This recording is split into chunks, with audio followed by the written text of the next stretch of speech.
بسم اللہ الرحمن الرحیم. پروگرام کے دوسرے حصے میں ہم ویورز کو خوش آمدید کہتے ہیں. ہمارا انٹرویو انجینئر طاہر بشارہ چیمہ صاحب کے ساتھ جاری ہے. Sir, C T B C M bilateral اس کانٹریکٹ مارکیٹ ماڈل, یہ جو competitive trading bilateral contract model market جو ہے, اس کے it's a buzz word these days. What are your expectations and fears vis-a-vis this CTBCM? شکریہ جی, یہ بہت ہی امپورٹنٹ سوال ہے اور ہمیں اس سبجیکٹ پہ بہت زیادہ غور بھی کرنا پڑے گا. بہرحال میں عرض کرتا ہوں کہ میرے کیا خیالات ہیں. تھوڑا سا میں آپ کو عرض کر دوں کہ بدقسمتی سے پاکستان میں ہم کبھی بھی ہوم گرون سولوشنز نہیں لے کے آتے. باہر سے کوئی آتا ہے, ہوتا فلائی بائی نائٹ ہے, یعنی کہ اس کے پاس ایک بریف کیس ہوتا ہے, اسی ساری کائنات اس کی وہی ہوتی ہے. اس کے بعد ہمیں پڑھاتا بلکہ نہیں ہے, بہلاتا اور پھسلاتا ہے, اور اس کے بعد وہ چلا جاتا ہے. اپوزیشن یہ ہے کہ ورلڈ بینک جو ہے یا ایشین ڈیولپمنٹ بینک ہے, جو ملٹی لیٹرل ڈیولپمنٹل ایجنسیز کہلاتی ہیں, یا آئی ایم ایف جس کے پاس ہم بار بار اس کی گود میں جا کے بیٹھ جاتے ہیں, وہ بھی ہم سے تنگ آئے ہیں. انہیں بھی سمجھ نہیں آتی. وہ جب بات کرتے ہیں وہ ہمارے خلاف نہیں بات کرتے, وہ یہ بات کرتے ہیں کہ اپنا ہاؤس تو ٹھیک کرو, اپنی بکس کو بیلنس تو کرو. اگر پاور سیکٹر ہے یا انرجی کا سیکٹر ہے تو وہ لاس میکنگ کیوں ہے؟ جب منوپلیز بھی ہیں اور پھر بھی لاس میکنگ ہے تو آپ کیوں نہیں ٹھیک کر پاتے؟ تو بیسکلی وہ کبھی نہیں کہتے کہ آپ ٹیرفس بڑھائیں یا احتسال کریں لوگوں کا. وہ تو یہ کہتے ہیں کہ اپنی بکس کو بیلنس کریں. اچھا, اب بیلنس کرنے کے لیے جب ہم بتاتے ہیں ہم تو اور کچھ کر نہیں سکتے, بس ریٹ ہی بڑھا سکتے ہیں, تو وہ کہتے ہیں بڑھاؤ پھر, اس لیے کہ ہم نے آپ کو لون دیا ہوا ہے, یہ تو نہیں ہو سکتا. تو یہ ساری چیزیں جو ہیں یہ درست ہونی چاہیے. تو اب اسی طرح گھومتے گھماتے جو ہے, اب انہوں نے یہ بتایا کہ پرائیویٹ سیکٹر بہتر کر سکتا ہے, کمپٹیشن بہتر کر سکتی ہے, تو اس لیے یہ اسکیم آف تھنگز آئیں کہ اس کی پرائیویٹ ٹریڈنگ ہونی چاہیے وغیرہ وغیرہ. اب بات اصل میں یہ ہے کہ بہت ساری چیزیں پاکستان میں ایسی ہیں کہ جو اس قسم کی جو اسکیم آف تھنگز ہیں انہیں چلنے ہی نہیں دیں گی. پہلی تو بات یہ ہے کہ ہمارے پاس آج تک جتنے بھی پرائیویٹ سیکٹر میں پاور جنریٹرز ہیں ان کے ساتھ سکہ بند 25 بھی نہیں بلکہ 30 سال کے ایگریمنٹس ہیں. میرا اگلا سوال یہی تھا کہ یہ لانگ ٹرم کانٹریکٹس کی موجودگی میں جی 16% بجلی اویلیبل ہے C T B C M G, میں یہی عرض کر رہا ہوں. ایک تو لانگ ٹرم ایگریمنٹس ہیں اور خالی ایگریمنٹس کا مسئلہ نہیں ہے. اس کے علاوہ ایک چیز آپ ذہن میں رکھیے گا کہ جو ڈسٹریبیوشن کا ہمارا انفراسٹرکچر ہے, میں ٹرانسمیشن لائنز پہ بعد میں آتا ہوں, وہ it leaves much to desire, اس میں بہت کمی ہے.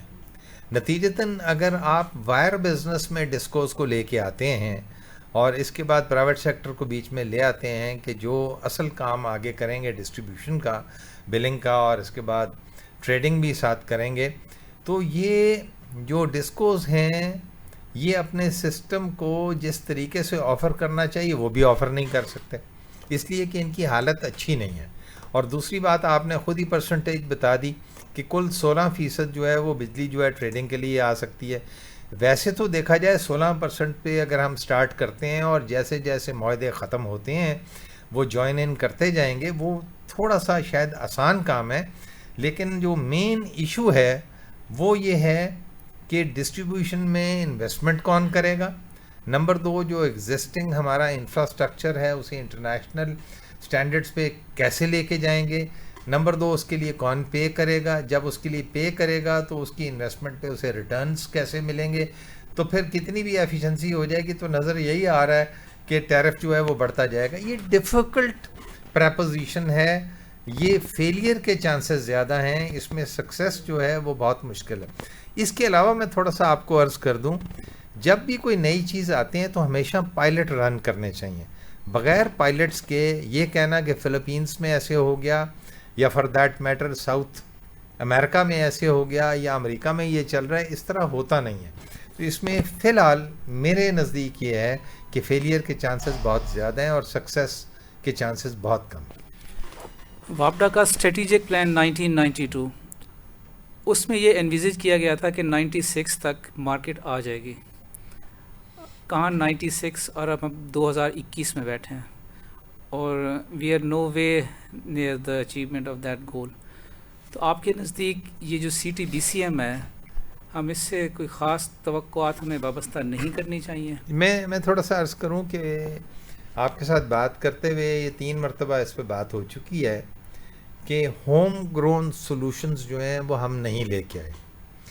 ہمیں جو ٹیوٹر کرتا ہے ہم اس کی بات مان لیتے ہیں، یا یہ آپ کہہ لیجئے کیونکہ شرائط ہوتے ہیں لونز کی تو پھر آپ کیا کر سکتے ہیں، ہم اسے مان لیتے ہیں. جو ماننے والے ہیں جنہوں نے مانا تھا وہ جلدی ریٹائر ہو جاتے ہیں، اس کے بعد نئے صاحبان آ جاتے ہیں، انہوں نے تو مانا نہیں ہوتا، اس کے بعد اس کے لیے تیاری بھی نہیں کرتے اور وہ فیلئر ہو جاتا ہے. اس میں تھوڑا سا میں ایک عرض کروں گا کہ ہماری ایسٹ کی مینٹیلٹی جو ہے مشرق کی وہ مغرب سے فرق ہے. ہمارے ہاں جو یوٹیلیٹیز ہیں وہ اس لیے پرائیویٹ سیکٹر میں آپریٹ نہیں کر پاتی کیونکہ ریگولیٹری رجیم جو ہیں وہ کمزور ہیں اور ان کے پاس پیونیٹیو پاورز نہیں ہیں. نتیجتاً اگر واسا کام نہیں کرتا، گیس کی کمپنی کام نہیں کرتی اور اس کے بعد بجلی کی کمپنی کام نہیں کرتی ہے تو اس کا کچھ بگاڑا نہیں جا سکتا. جو اس وقت کنڈیشن ہے کہ یہ سب کی سب جو ہیں وہ پبلک سیکٹر میں ہیں، یعنی کہ حکومتی ادارے ہیں، تو ان کو پھر بھی درست کیا جا سکتا ہے. اور اگر درست نہیں ہوتی، ان میں کوئی مسئلہ ہے تو صاف سمجھ آ جاتی ہے کہ حکومت اس میں میٹھا نہیں زیادہ ڈال سکی. تو ہمارے ہاں ایسٹ میں پرائیویٹ سیکٹر میں یوٹیلیٹیز جو ہیں وہ جہاں بھی آئی ہیں وہ فیلئر ہوئی ہیں، اور جہاں بھی صحیح معنوں میں پبلک سیکٹر نے کام کیا ہے تو وہ کامیاب ہو گئے ہیں. اب اس میں جو ٹروشل سٹیٹس ہیں جیسے UAE کہتے ہیں، میں اس کی طرف آپ کو لے کے جاتا ہوں. وہاں واساز کا کبھی کوئی مسئلہ نہیں آیا. واٹر اینڈ سینیٹریشن اتھارٹیز جو ہیں انہوں نے، کیونکہ وہ جو اپنی ان کی لا انفورسمنٹ ایجنسیز ہیں یا وہاں کی آرمیز ہیں ان کے ذمہ لگا دیا کہ آپ یہ ریجمنٹیشن کی ضرورت ہے، آپ یہ کریں گے. اور ان ملکوں میں بھی پرائیویٹ سیکٹر کو نہیں لے کے آئے. اس لیے یہ بڑا سوچ سمجھ کے کرنا ہوگا. اس وقت بہرحال مجھے جو نظر آ رہا ہے ایک پروفیشنل ہونے کی حیثیت سے اور جس کا 45 سال تجربہ ہے، اسے یہ سمجھ آتی ہے کہ جو اس وقت کے ڈائنامکس ہیں اس کے مطابق CTBCM جو ہے وہ کامیاب نہیں ہوگا، اور وہ لنگڑا لولا اگر ہو بھی گیا تو چلے گا اور مزید نقصانات ہوں گے. شاید اس کے کچھ اور آنسرز ہیں. جی thank you. Stop gap arrangement, it's a bad proposition, but this arrangement has been perpetuated in Pakistan in power sector. MD NTDC 4 سال بعد ایک ریگولر MD NTDC ہمیں ملا ہے. ڈسکوز میں بھی 1-2 کے علاوہ سب میں اسٹاپ گیپ ارینجمنٹ چل رہا ہے. تو اس صورتحال کو آپ کس تناظر میں دیکھتے ہیں؟ دیکھیں، پاکستان کا جو دوسرا ثانیہ ہے وہ ایڈ ہاکزم ہے. یعنی کہ آپ یہ کرتے ہیں اسٹاپ گیپ ارینجمنٹ، آپ کہہ لیجئے ایڈ ہاکزم ہے، یا جسے ورنیکولر میں کہتے ہیں ویلا ٹپاؤ. ہمارے ہاں یہ بہت بڑا ایک سکرج ہے اور یہ مین ریزن ہے. اچھا، یہ کیوں ہوتا ہے یہ بھی آپ ذہن میں رکھیے گا. ہوتا یہ ہے کہ جس وقت بھی نان پروفیشنلز کے ہاتھ میں کسی سیکٹر کی مینجمنٹ آئے گی تو انہیں پہلے تو سمجھ ہی نہیں آتی، اور دوسرا ان کی پرابلم ہوتی ہے کیونکہ وہ نان پروفیشنل ہیں تو وہ یہ چاہتے ہیں کہ کسی طریقے سے کوئی اسٹاپ گیپ ارینجمنٹ ہو اور ٹل فردر آرڈرز ہو. نتیجتاً ہمارے جو CEOs لگتے ہیں یا سیکٹورل لیڈرز ہوتے ہیں وہ ہمارے مرہون منت رہیں.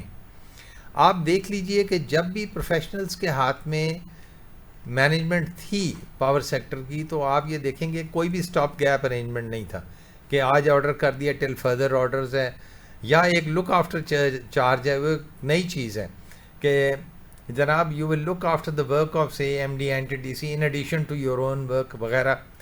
اس کے بعد میں تھوڑا سا آپ کو عرض کر دوں کہ جو اس وقت کے بورڈز ہیں، کیونکہ بورڈز جو ہیں میں انہیں نان پروفیشنل ہی کہوں گا یا ویسٹڈ انٹرسٹ کے ساتھ کہوں گا، تو جو ان کی سلیکشن ہے نئے CEOs کی یا MDs کی، وہ بھی اس میں بھی it leaves much to desire, اس میں بھی کچھ کمی ہے.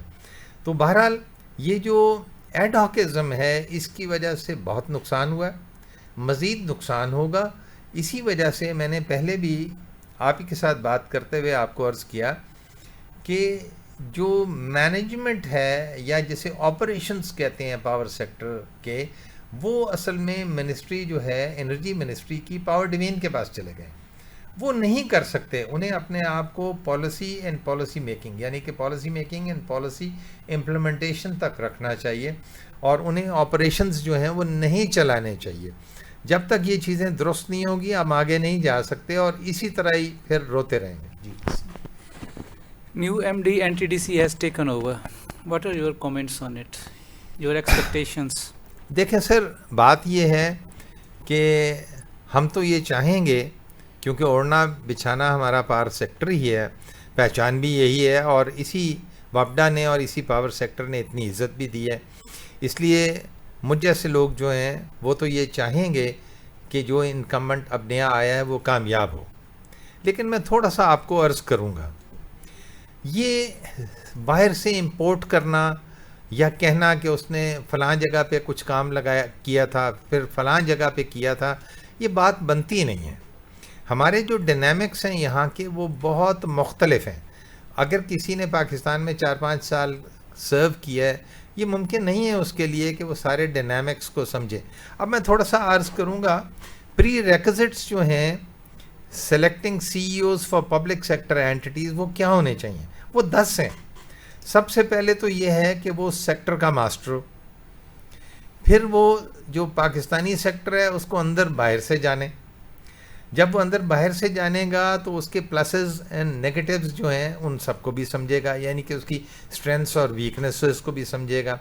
پھر اس کے بعد جو نئی ٹیکنالوجیز ہیں یا نئی سائنسز ہیں یا نئے سسٹمز ہیں اس سیکٹر کے، اس سلسلے میں وہ بہت جانتا ہوگا. پھر اس کے بعد یہ ہے کہ اس کی ایبلٹی ہوگی کہ وہ چیزیں یہاں امپلیمنٹ کرا دے، سو آن اینڈ سو فورتھ.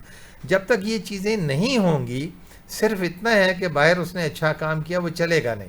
اور باہر بھی تھوڑا سا غور کیجئے، یہ بڑا ضروری ہے کہ وہ کسی کا سی او رہا ہو، ٹاپ چیف آپریٹنگ آفیسر رہا ہو. یہ تو کوئی بات نہیں ہے کہ کہیں کوئی ڈائریکٹر رہا تو اس کے بعد آپ کہہ دیں کہ آپ اسے لگا دیں. یہ بڑے مسائل ہیں، اور ہمارا جو پاور سیکٹر ہے اور بالخصوص اب این ٹی ڈی سی کی آپ نے بات کی، یہ ایک فارمیٹیو سٹیج میں ہے. اس نے آگے بڑھنا. آپ اس سے اندازہ لگائیے کہ اس وقت رپورٹڈلی اس کی کیپیسٹی جو ہے وہ 55,000 MVAR کی ہے، اور اس اگلے 5 سال میں اسے 1,05,000 MVAR پہ لے کے جانا ہے. تو یہ ایک آسان کام تو نہیں ہے. یہ خالی یہ نہیں ہے کہ کوئی باہر سے پڑھا ہوا ہے آ جائے، یا فار دیٹ میٹر اس نے کہیں کام کیا تھا تو پھر یہاں آ جائے. یہ تو جب تک لوکل ڈائنامکس کو پورا نہیں سمجھے گا وہ کہیں بھی نہیں پہنچے گا. یہ بہت ایشوز ہیں. تو I will just keep my fingers crossed and see کہ کیا بنتا.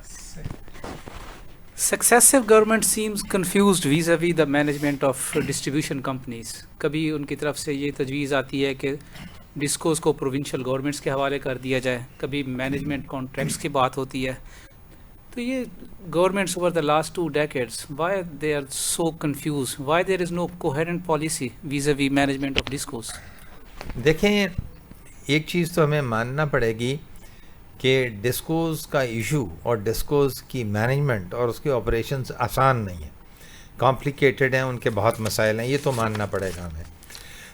اس لیے یہ عام جو اشخاص ہیں، لوگ ہیں، ان کے لیے ہے ہی مشکل ہے. یہ تو میں مانتا ہوں. اس کے علاوہ ایک جو مین مسئلہ ہے وہ یہ ہے کہ پاکستان میں 2 چیزیں سرات کر گئی ہیں. ایک بلز کا نہ ادا کرنا، یعنی کہ پاکستانی لوگ جو ہیں وہ بجلی کا بل پے نہیں کرنا چاہتے، اور دوسرا ایلیگل ایبسٹریکشن آف انرجی، یعنی کہ بجلی کی چوری جو ہے وہ بھی پاکستان میں بہت ہے. یہ وہ چیزیں ہیں جو دوسرے ملکوں میں کبھی کسی نے سنی نہیں ہیں.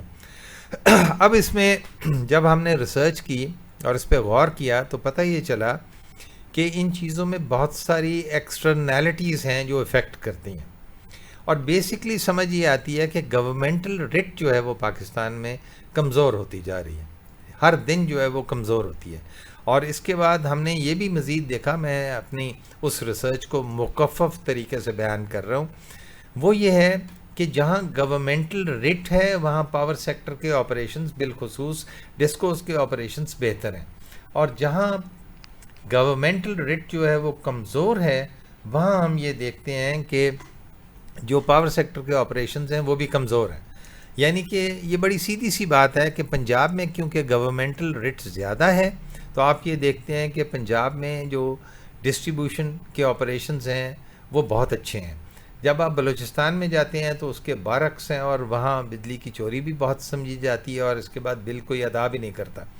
تو مقصد کیا ہوا, یہ بڑا ضروری ہے کہ جو فیڈرل گورنمنٹ ہے وہ پروونشل گورنمنٹس کے ساتھ جو ہے آؤٹ ریچ پروگرام بنائے اور وہ دونوں حکومتیں پھر جو ہے ڈسکوز کی مدد کریں اور پھر آگے چلیں, بجائے اس کے کہ یہ کام کیا جائے. ہوتا کیا ہے کہ کبھی کہا جاتا ہے کہ انہیں سمندر میں پھینک دیا جائے, یعنی کہ پرائیویٹ لوگوں کو دے دیا جائے. پرائیویٹ لوگ آتے ہیں تو وہ لاس میکنگ کو لیتے نہیں ہیں, وہ کرتے کیا ہیں کہ جی ہمیں تو پروفیٹیبل دے دیں. اس کے بعد جب پروونسز سے بات ہوتی ہے کہ آپ کے حوالے ہم کر دیتے ہیں تو وہ یہ کہتے ہیں کہ سسٹم پھر اچھا دیں, نمبر 1. نمبر 2, سسٹم بہتر کرنے کے لیے ہمیں انڈر رائٹ کریں, سبسڈیز دیں. اس کے بعد ایک جب CCI کی میٹنگ ہوئی تو میں نے یہ کیس پیش کیا. وہاں جب گیا تو جو خیبر پختونخوا کی حکومت تھی اس نے بڑی سیدھی سی بات کی. اس نے کہا ہم ڈسٹریبیوشن لے لیتے ہیں, ہمیں کوئی اعتراض نہیں, تربیلا بھی ساتھ دے دیں, ہمیں تو بجلی وہ ہمیں چاہیے 100 روپے والی تاکہ ہم لوگوں کو دیں, اور اگر ہم پورے پیسے نہیں جسے کہتے ہیں کہ لوگوں سے ہم ریکور کر سکتے تو گورنمنٹ دے دے گی, لیکن تربیلا ساتھ دے دے. تو دیکھیں نا اس طریقے سے کام نہیں چلتا. بیسکس جو ہیں اس کو درست کرنا ہوگا. بیسکس کیا ہیں؟ گورنمنٹل رٹ جہاں کمزور ہے وہاں ہمارے آپریشنز بھی خراب ہیں, جہاں گورنمنٹل رٹ بہتر ہے وہاں آپریشنز بہتر ہیں. نتیجتاً فیڈرل گورنمنٹ کو آؤٹ ریچ پروگرام بنانا ہوگا, انہیں پروونسز تک جانا ہوگا. فیڈرل گورنمنٹ پروونسز دونوں جو ہیں وہ ڈسکوز کی مدد کریں گی, مل کے آگے چلیں گے اور چیزیں درست ہو جائیں گی. جی صحیح. IGCEP integrated generation capacity expansion plan, is it workable in present form? کیونکہ آج کل تو یہ پنگ پونگ بنا ہوا ہے, NTDC بناتا ہے, نیپرا کو بھیجتا ہے, نیپرا واپس کر دیتا ہے. ابھی اس کے پرنسپلس اس کی اپروول ہوئی ہے, تو کیا آپ سمجھتے ہیں کہ جو ڈفرینٹ اسٹیک ہولڈرز ہیں ان کی جو ڈفرینٹ اوپینین ہے ویزا دس IGCEP؟ دیکھیں یہ بڑی ایک امپورٹنٹ چیز ہے. سب سے پہلے آپ کو سمجھنا ہوگا کہ جو پاور سیکٹر کی پلاننگ ہے وہ پاور سیکٹر میں کس کی ذمہ داری ہے, یہ بڑی ایک امپورٹنٹ چیز ہے. کس کے لائسنس میں ریگولیٹر نے پاور سیکٹر کی پلاننگ رکھی ہوئی ہے. تو ہمیں یہ سمجھ آتی ہے کہ پریزنٹ اسکیم آف تھنگس میں یہ ریکوائرمنٹ جو ہے وہ NTDC کی ہے, نمبر 1. جی ان کے لائسنس کے اندر ہے اور لائسنس کی ریکوائرمنٹ ہے. لیکن حیران کن بات یہ ہے کہ جب CPPAG کی جب بات کی جاتی ہے اور جب آپ اس کی کانسٹیٹیوشن میں گھستے ہیں تو سمجھ یہ آتی ہے کیونکہ انہوں نے پروکیور کرنی ہے پاور, اس لیے وہ بھی رسپانسبل ہیں کہ اس پہ غور کریں. تو ہمارے پاس یہ 2 اینٹیز آتی ہیں کہ جن کی رسپانسبلٹی بنتی ہے. لیکن اس کے علاوہ آپ کو مزید بھی میں بتا دوں کہ اس کے بعد ہمارے پاس پلاننگ کمیشن آف پاکستان, اس کا بھی کام ہے کہ ملک نے کس طرف جانا ہے, یعنی کہ انڈسٹری کو کہاں لے کے جانا ہے, اس کے بعد ایگریکلچر کو کہاں لے کے جانا ہے, اس کے بعد عام آدمی جو ہے اس کی اپ کیپ کیسے ہوگی اور وہ کہاں پہ جائے گا, اور نیشنل جو ڈیولپمنٹ ہے وہ کس طریقے سے جائے گی. وہ ایک امپورٹنٹ اسٹیک ہولڈر بن جاتا ہے کہ وہ بھی پلان کرے گا. اب ہمیں پھر سمجھ آ گئی کہ NTDC, CPPAG اور تیسرا جو ہے پلاننگ کمیشن آف پاکستان آ گیا. اب جب یہ تینوں سامنے آتے ہیں تو انٹیگریٹڈ پلاننگ کی ضرورت ہے. تو اس میں ایک انٹیگریٹڈ پلان جو ہے وہ بنے جا رہی ہے اور وہ پلاننگ کمیشن میں پھنسی ہوئی ہے. وہ کسی دن تو خیر نکلے گی. اب ادھر سے جب بات آتی ہے NTDC کے بعد کہ وہ پلان کرے, تو اس کے ہاتھ میں کوئی چیز نہیں ہے کہ کسی چیز کو وہ ریجیکٹ کرے یا کسی چیز کو ایکسیپٹ کرے یا وہ پلان کرے کہ کس طریقے سے. وہ NTDC کیا کر رہا ہے کہ جو آلریڈی نیپرا نے جسے کہتے ہیں جنریشن لائسنسز دیے ہوئے ہیں یا ان کے پاس ٹیرف کی اپلیکیشنز آ چکی ہوئی ہیں, PPIB, AEDB کے پاس جو چیزیں آ گئی ہیں, ان سب چیزوں کو سامنے رکھ کے اس پہ وہ پلان کر دیتے ہیں. اب اس کا مطلب یہ مانگی تانگی ہوئی پلان ہے, ان کی اپنی تو ہے نہیں یہ پلان. ویئر ایز جب پلان بن کے جاتا ہے based on what PPIB, what AEDB has done, what WAPDA is doing, provinces اور کیا کر رہی ہیں، تو اس پہ لوگوں کو اعتراضات نکل آتے ہیں.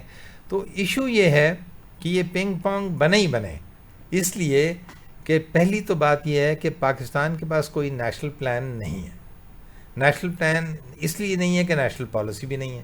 اب ایک نئی electricity policy, national electricity policy آئی ہے، نیشنل پاور پالیسی نہیں ہے بلکہ الیکٹریسٹی پالیسی آ گئی ہے، جس کے اندر یہ لکھا گیا اس کی یہ جو بیک بون ہے، یعنی کہ جس فاؤنڈیشن پہ وہ پلان کھڑی ہے وہ ایک ہی ہے کہ جناب پاور سیکٹر جو ہے وہ سیلف سسٹیننگ ہونا چاہیے، جس کا مطلب یہ ہے کہ جو پاکستانی صارف ہے اس کو اور پیٹا جائے، اس کے علاوہ اور کوئی چیز نہیں ہے. حالانکہ ہونا کیا چاہیے تھا، بنگلہ دیش نے کیا کیا، بنگلہ دیش نے 2 سال پہلے جو ہے اناؤنس کر دیا کہ ہماری نیشنل پاور پالیسی یہ ہے کہ اگلے 3 سال کے اندر یا زیادہ سے زیادہ 5 سال کے اندر پورے بنگلہ دیش میں گرڈ کور ہو، پیریڈ. وہاں انہوں نے بات ختم کر دی، اس کے علاوہ پالیسی میں ضرورت ہی نہیں. اب اسے سامنے رکھ کے آگے جایا جائے گا. اب ہمارے ہاں انرجی پالیسی کیا کہتی ہے، یہ ذکر نہیں کرتی کہ ہم نے کرنا کیا ہے یا نیشنل گرڈ کو کہاں لے کے جانا ہے. وہ صرف کہتے ہیں سیلف سسٹیننگ ہونا چاہیے، اس کا لاس گورنمنٹ کو پاس آن نہیں ہونا چاہیے. تو مقصد میرا یہ ہے کہ چیزیں کلیئر کیونکہ نہیں ہیں، وہ پنگ پونگ بنے ہی بنے اور چیزیں صحیح سمت میں نہیں جا رہی. جی صحیح. نیپرا اور پاکستان انجینئرنگ کونسل، یہ 2 ریگولیٹرز ہیں، ان کی پرفارمنس کے بارے میں آپ کی کیا رائے ہے؟ کیا نیپرا اپنا جو ٹیرف ڈٹرمینیشن میں جو رول ہے، اسپیشلی ویزا وی ٹیرف ڈٹرمینیشن، کیا آپ اس رول سے مطمئن ہیں؟ میں بالکل نہیں. میں نیپرا کی ٹیرف ڈٹرمنیشنز جو ہیں اس سے بالکل مطمئن نہیں ہوں، بلکہ میں آپ کو یہ عرض کروں گا کہ پاکستان کا پاور سیکٹر جس حالت میں ہے اس میں ریگولیٹر کا بہت بڑا حصہ ہے. اس وقت جو آئی پی پیز کا اژدہا ہمارے سر پہ کھڑا ہے، ان کی کریشن میں ریگولیٹر کا بہت بڑا ہاتھ ہے. اور یہ جتنی باتیں آج ہم کر رہے ہیں کہ آئی پی پیز میں جو ہے وہ اوور انوائسنگ ہے، پیڈڈ کاسٹیں ہیں، یہ ٹیرف زیادہ لے رہے ہیں، اور جب ہم کہتے ہیں کہ 80% کا جو کنزیومر اینڈ ٹیرف ہے وہ جنریشن کا ہی کاسٹ ہے، تو اس میں ریگولیٹر کا بہت بڑا قصور ہے. ریگولیٹر جو ہے وہ بہت کھلا رہا ہے ٹیرف دینے کے لیے، اور بہت سارے عذر جو پرائیویٹ سیکٹر کے اس نے مانے ہیں جو ماننے نہیں چاہیے تھے، اور ایفیشنسیز کو برقرار نہیں رکھ سکتے. اسی طرح جب پاکستان انجینئرنگ کونسل کی طرف آتے ہیں تو میں وہاں بھی مطمئن نہیں، اس لیے کہ جو پروڈکٹ آج کل آ رہا ہے اسپیشلی ایجوکیشن میں یا کنسلٹنٹس میں یا کانٹریکٹرز میں، یہ پروڈکٹ تینوں ہی ٹھیک نہیں ہے. اس وقت پوزیشن یہ ہے کہ جو پروڈکٹ ٹیکنیکل ایجوکیشن میں سے نکل رہا ہے اور وہ جو ریلیٹڈ سیکٹرز میں جاتا ہے وہ ایٹ لیسٹ سیکٹرز کی ریکوائرمنٹ کے مطابق نہیں ہے. اور جو ریگولیٹر ہے یعنی کہ ایجوکیشن کے لیے یا انڈسٹری کو بھی وہ ریگولیٹ کرتا ہے، اس نے جو اکیڈیمیا انڈسٹریل لنکیجز کریٹ کرنے تھے وہ بھی کریٹ نہیں کر پایا.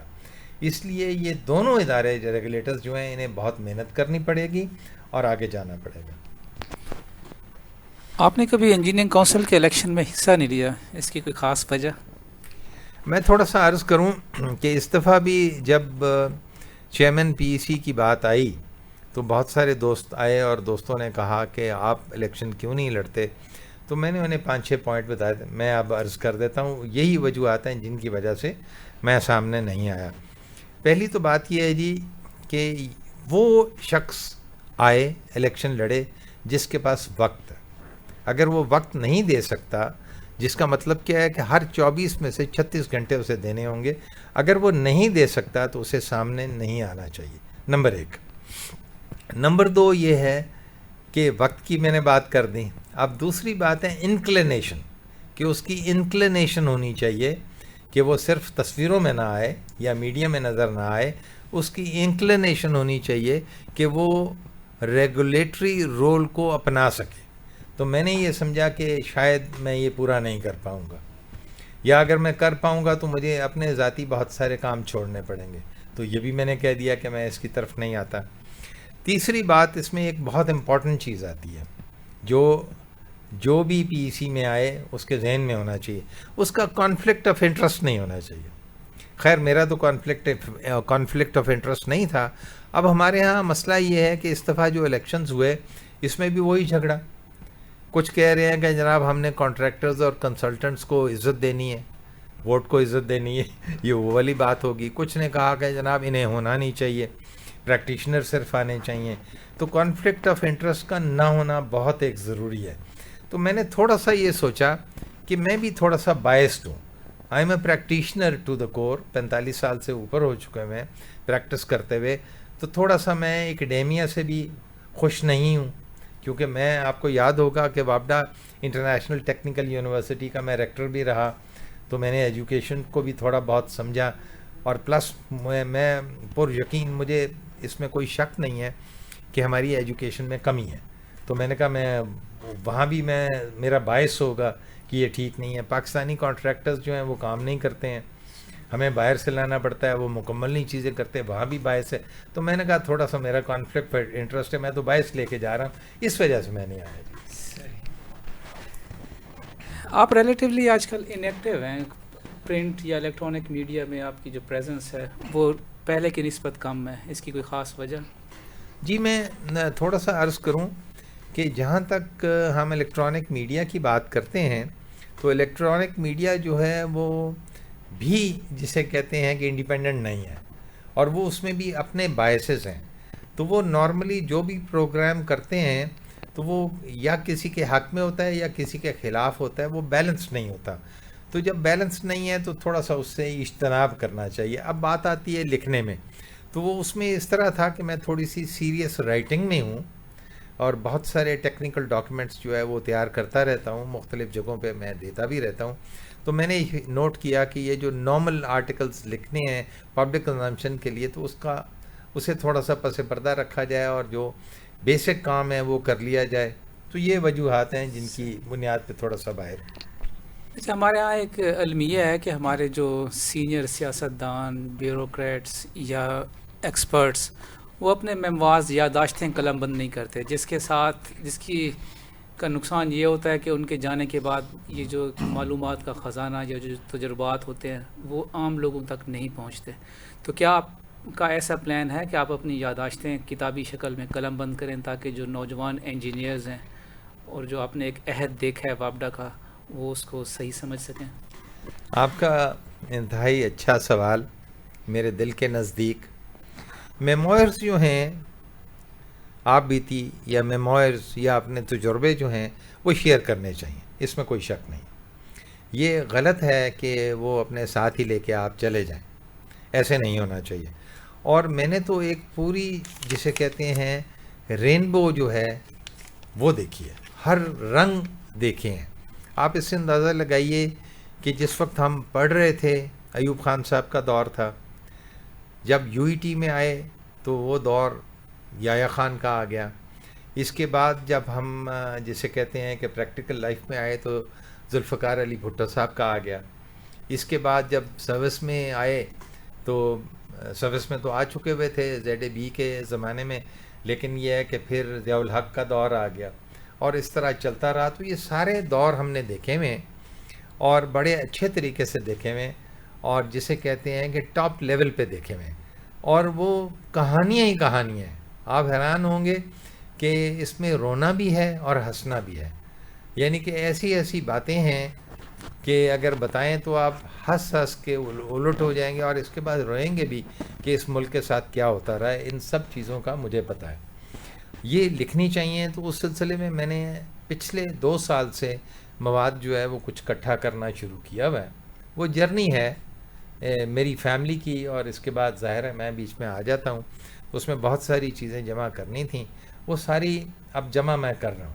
اور اللہ کرے کہ مجھے وقت ملے اور انکلینیشن بھی رہے اور اسے ایک اچھا جسے کہتے ہیں کتاب جو ہے وہ شائع کرائی. تھینک یو ویری مچ. ہماری طرف سے یہ ہماری خواہش ہے انجینئرز کی طرف سے کہ آپ اپنی یہ یادداشتیں مکمل کریں تاکہ ہم انجینئرز آپ کے تجربات سے استفادہ حاصل کر سکیں. انشاءاللہ انشاءاللہ. Your advice for engineers especially electrical engineers. میں تھوڑا سا عرض کروں کہ ابھی آپ سے پچھلے 1 گھنٹے ہم بات کر رہے تھے تو اس میں 2-3 مرتبہ میں نے بات کی. ایک تو میں نے یہ کہا کہ جو انجینئرنگ ایجوکیشن جو ہے اس میں کچھ کمی، تو اس لیے یہ ہے کہ وہ کمی دور ہونی چاہیے. پھر میں نے آپ کو یہ کہا کہ ایکڈیمیا انڈسٹری کا جو لنکیج ہے وہ نہیں ہے، وہ بھی درست ہونا چاہیے. پھر اس کے بعد یہ بات ہوئی کہ جو HRD ہے، ہیومن ریسورس ڈیولپمنٹ جو ہے، وہ آبلیگیشن تو محکموں کی ہے، آرگنائزیشنس کی ہے، اینٹیز کی ہے، اس میں بھی بہت کمی ہے. تو اب ان سب چیزوں کو جب سامنے رکھا جائے تو جو ہمارے انجینئرز ہیں، جو ہمارے چھوٹے بھائی ہیں، بہنیں بھی اب تو بہت آ گئی ہیں، ٹھیک ہے، اب میری عمر میں وہ بیٹیاں بھی نظر آتی ہیں. تو بات یہ ہے کہ ان پہ بہت زیادہ آبلیگیشن آ جاتی ہے کہ وہ اپنے آپ کو بہتر کریں. یعنی کہ اگر وہ لیول 5 پہ ہیں تو لیول 10 پہ کرنا ہے، 10 پہ ہیں تو 15 پہ جانا ہے انہیں. اور کیونکہ انسٹیٹیوشنل سپورٹ کم ہے، اس وجہ سے انہیں اپنی سیلف امپرومنٹ کی طرف جانا ہے. اور اگر وہ نہیں جائیں گے تو جو کل کے تقاضے ہیں وہ کبھی بھی پورے نہیں ہو سکیں گے. یہ ٹھیک ہے کہ یونیورسٹیز میں بھی محنت زیادہ ہونی چاہیے، سلیبائے جو ہیں وہ بہتر ہونے چاہیے، ٹیچنگ کا معیار بھی بہتر ہونا چاہیے، پریکٹیکلز جو کرتے ہیں وہ بھی بہتر ہونے چاہیے. اس کے بعد اکیڈیمیا انڈسٹری کے لنکیجز بھی بننے چاہیے. ہیومن ریسورس ڈیولپمنٹ کے ماڈیولز جو ہیں وہ ویریس انسٹیٹیوشنز جو ہیں یا محکمے ہیں انہیں بھی سب کچھ کرنا ہوگا. لیکن کیونکہ وہاں تھوڑی سی کمی بھی ہے، اس لیے انڈیویجول انجینئرز جو ہیں انہیں بہت محنت کرنی پڑے گی. اور خاص طور پہ جو ہم سے جونیئر ہیں، یعنی کہ اب جو آئے ہیں اور انہوں نے ہی چلانا ہے، ان کے لیے یہ تنبیہ ہے، یہ ایڈوائس خالی نہیں ہے کہ آپ محنت کریں، اپنے آپ کو اور بہتر کریں، ورنہ آپ پورے نہیں اتریں گے. Sir, you were dismissed from WAPDA service, then you were reinstated. Again, you were arrested by NAB and then honorably be acquitted. Why does this always happen with engineers? Why engineers are an easy prey for FIA and NAB? Why this doesn't happen with the doctors or other professionals? میں نے دیکھا ہے کہ you were arrested. Sheikh Imran ul Haq, MD, PSO, he was arrested. Shahid Khaqan Abbasi, Ahsan Iqbal, these were arrested. But why is this the case with engineers alone? میں تھوڑا سا آپ کو عرض کروں، ہمارے ہاں بڑے مسئلے ہیں. اور میں نے ابھی آپ سے جو بات کی اس میں ایک بات آپ کو سمجھ آ گئی ہوگی کہ جو ٹیکنوکریٹس ہیں اور بالخصوص جو انجینئرز ہیں ان کے خلاف ایک باعث ہے، وہ باعث چل رہا ہے. جب باعث چلتا ہے تو آپ یہ دیکھیں گے کہ انہیں اپنا صحیح مقام جو ہے وہ نہیں ملتا. آپ اس پہ بھی غور کیجئے کہ اگر 150 محکمے ہیں، یعنی کہ ٹیکنیکل ڈپارٹمنٹس ہیں یا انسٹیٹیوشنز ہیں یا اینٹیز ہیں یا آرگنائزیشنز ہیں، تو ان کو بہت کم جو ہیں انجینئرز ہیڈ کر رہے ہیں. نان ٹیکنیکل یا نان پروفیشنل وہاں زیادہ آ جاتے ہیں. تو جب بھی آپ دیکھیں گے کہ ایک ٹیکنوکریٹ صحیح معنوں میں بلو بلڈڈ جسے کہتے ہیں انجینئر جب اوپر جائے گا تو جیلسی کے بھی ایشوز ہیں بہت زیادہ. اس کے بعد یہ ہے کہ ان کی آپ یہ کہہ لیں کہ وچ ہنٹنگ بھی بہت زیادہ ہے کہ ان کا پتہ کیا جائے کہ یہ کیا کرتے ہیں. تو میرے ساتھ اسپیسیفکلی جو ہے وہ جب وابڈا کا ایشو ہوا تو اس وقت ایشو کیا تھا کہ انجینئرز کے لیے میں بولتا تھا، میں آرام نہیں کرتا تھا. میں جو نان پروفیشنل مینجمنٹ تھی وابڈا کی اسے سمجھاتا تھا کہ آپ کو انجینئرز کا خیال رکھنا ہوگا اور ان کے بغیر آپ نہیں چل سکتے. اور تو ان کے ہاتھ میں کچھ تھا نہیں، تو انہوں نے کہا چلیں دیکھا جائے گا، اس کے خلاف ایکشن لے لیں. لیکن یہ اور بات ہے کہ ایکشن جلدی ختم ہو گیا، آنریبلی جسے کہتے ہیں کہ ری انسٹیٹ ہوا، سارے جسے کہتے ہیں کہ معلوماتس بھی ملے، بینیفٹس بھی سارے ملے. اور اللہ نے ایسی مہربانی فرمائی کہ چلتے چلتے میں پھر مینیجنگ ڈائریکٹر تک پہنچ گیا. شاید اسی دھکے کا نتیجہ تھا کہ میں مینیجنگ ڈائریکٹر تک پہنچا اور نہ کوئی پہنچ سکے. آپ اس سے اندازہ لگائیے کہ میں واحد پکا ایم ڈی پیپکو رہا ہوں، اس کے علاوہ جو صاحبان ہیں وہ تو کہیں پہنچے نہیں. سو یہ بھی ایشوز ہیں. اچھا، اب دوسری بات آتی ہے کہ انجینئرز اس لیے پرے ہیں، یعنی کہ PREY پرے ہیں، کیونکہ ان کے جتنے کام ہوتے ہیں وہ ٹینجیبل ہوتے ہیں اور اربوں ہاں کے اپروولز دیے ہوتے ہیں. جو نان پروفیشنل ہیں انہوں نے تو پالیسی بنائی، پالیسی کو چاہے ٹیڑھا بنا دیا یا کسی ویسٹڈ انٹرسٹ کے لیے بنا دیا، وہ ٹینجیبل نہیں ہوتا. تو یہ اس میں ایشوز ہیں. اور تیسری بات یہ ہے کہ ہمارے ہاں انفارچونیٹلی اللہ تعالیٰ معاف فرمائے اور یہ چیزیں درست ہوں، ہم نے یہ دیکھا ہے کہ ویسٹڈ انٹرسٹ بڑھے ہیں اور اپنے انٹرسٹ کے لیے دوسروں کو ذبح کرنا لوگوں کی ایک عادت ہے. لیکن جسے یہ کہتے ہیں کہ وہ اللہ تعالیٰ کی ذات تو ہے بیٹھی ہوئی، ساری چیزیں درست ہو جاتی ہیں. شکریہ. کہا جاتا ہے کہ آپ کا فیوریٹ سیاستدان کون ہے، فیوریٹ شخصیت کون ہے. میں آپ سے پوچھوں گا کہ آپ کا فیوریٹ الیکٹریکل انجینئر کون ہے؟ جی میں تھوڑا سا عرض کروں کہ میرے لیے یہ کافی مشکل ہو جاتا ہے، کیونکہ مجھے اپنے سینئرز، اپنے کولیگز اور اپنے جو جونیئرز ہیں ان سب سے شکایات ہیں کہ جتنی محنت کرنی چاہیے تھی وہ محنت کر نہیں پائے. تو اس لیے مجھ سے اگر آپ یہ سوال پوچھیں کہ فیوریٹ انجینئر، تو وہ زیادہ بہتر ہوگا. اور میں آپ کی مسکراہٹ سے سمجھ گیا ہوں کہ چلیں آپ یہی بتا دیں.